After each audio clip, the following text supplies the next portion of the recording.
And we're back. And Haley, we've got one more segment, and it's going to be all about paint finishes. Yes. And we're going to make it really fun. Yeah, this is what everyone's been waiting for. Yeah, I know. I've been counting down the moments. Oh, I wish Lauren would just hang up so we could get to paint finishes. Gosh. Lauren, that's a joke. I'm sorry. She understands me. Yeah. Right? Yeah. She gets me now. I think she does. She's starting to get you more. Yeah. So it's a joke. Nobody's offended. Everybody's happy. Paint finishes. Let's get to that. It's important because if you go through all the work of finding the color, and we all know how much work can be involved in finding the right color. Let's say you go through all of that work. You find the perfect color for your home. Then you go and you find the very best paint that money can buy. Mm-hmm. Perfect for your space and all of that. Then you buy the best tools because we're always harping about tools. Yep. Always going on and on and on about the right tools. You do that because you're sick of listening to us. And then you put all of the knowledge that we've poured into your brains through the show and the stuff you already knew. You put that all to work and you do an amazing job in your space. All of that energy, all of that money, all of that time. And if you use the wrong finish, it's very likely you're still going to be very disappointed when it's done. It's down the drain. You know, imagine a nice living room where you're trying to create a very intimate setting, a cozy setting, and you do all of that work and you put a semi-gloss on the walls. Yeah. Even a satin sheen on the walls can be too shiny for a space like that. It's very distracting. It's very distracting, and it just doesn't create the vibe that you were going for. You're completely off, even though everything else on paper looks perfect. Well, and then outside of just like the aesthetics that Sheen creates or doesn't create, you've got the practical application of Sheen. I mean, Sheens are specifically meant for certain situations and they're not meant for other situations. So if you've got a flat on your trim or your door, it's going to get dinged up and you're not going to be able to clean it like you would a semi-gloss, which is what you'd want in that situation. A flat finish that you even try to wipe down is going to burnish, which means you're going to get little shiny spots all over it. Every time you handle it, like a door or something like that, you're going to see that. Right. So you've got to avoid that. So let's just talk about some of the basic finishes and where you would generally use them. And let's start with a flat finish, a true flat finish, Haley. Dead flat. Dead flat. Where would you put that? Ceiling. And only the ceiling. All right. Haley's telling you only ceilings for flat paint. I have not run into another situation where I can be so careful as to not burnish a flat.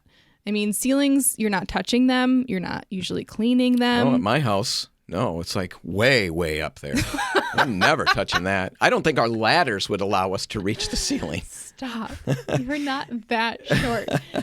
But the point is that it also doesn't reflect light back into the space. It also hides some of the texture on the ceiling. Which is why you do the flat on the ceiling. It's got a lot of benefits in that application. Right. And it's all perfect there. You really, generally we try to steer people away from any other finish on the ceiling. The flatter, the better. Benjamin Moore's premium waterborne ceiling paint, is ideal. Ultra dead flat, perfect for your ceilings, terrible for your doors or something like that. Right. Never think about it. So a matte finish, the next step up from flat. What do you like about that? I love a matte finish, specifically because I love color. And when you have a matte finish on the wall, your eyes are just able to soak into that color, but you still have some of the cleanability of like an eggshell. Mm-hmm. Not quite as much. It's not the most durable finish out there. So I think you've got to really choose wisely. Find those spaces that don't get a ton of wear and tear, like a dining room maybe, wherever that makes sense in your home. It can be a great finish, just you've got to be mindful of that. Right. It's not going to be something you'd put on cabinets, doors, things like that. That would really, really be pushing. Yeah, you're pushing the limits of products at that point. But a room that you'd need minimal wiping, but it still can be wiped down, unlike a flat, we would generally steer you towards Optima. Repcolite's Optima is great. Benjamin Moore Scuff-X in a matte finish. Yeah, that's a really nice product. A really interesting product. If you really want something that's going to be durable and resistant to scuffing and things like that and still want that matte finish, that would be a great way to go. There's all kinds of different options. That's a matte finish. Let's work our way up. Eggshell. Eggshell is probably the most popular common sheen that we see on walls. So think living room, bedroom, dining room, whatever that common space is, most likely you have an eggshell on the wall because you're getting a little bit of the best of both worlds here. It's not super shiny, but it's shiny enough where it's really going to be durable still. You can still clean it really well. It's got a better life than a matte or a flat. All right. Where else would you go with it? How far would you push an eggshell? Cabinets, doors, trim, bathrooms. Still, I think that's pushing it. Okay. Yeah. Nope, that's what I wanted to make sure we got on the table. I mean, I've seen people do it, and I think that in certain situations, in certain homes, lifestyles, that can work. However, that is not mine. Yeah, what she means is no children. Yeah. You don't take baths regularly. Shower once a week. Possibly an eggshell would be okay. Mm-hmm. We'd really recommend it for your normal living spaces on the walls. That's where it's best. Now, we should back up one step. Matte finish for a bathroom. We generally would say avoid it at all costs, right? Absolutely. But there is one option or one exception to that rule, and that's Aura Bath and Spa. It is a matte finish, and it's the best paint that we've got for bathrooms. Yeah. Like overall, you could put a semi-gloss on the wall and it's still going to be better than that semi-gloss because it's been specifically designed to resist any of that moisture buildup. It's like magic, really incredible stuff. Yeah. Aura Bath and Spa, you can get all the color benefits that Haley talked about. You just soak into a color on a matte finish. And you can get that in your bathroom now with that product.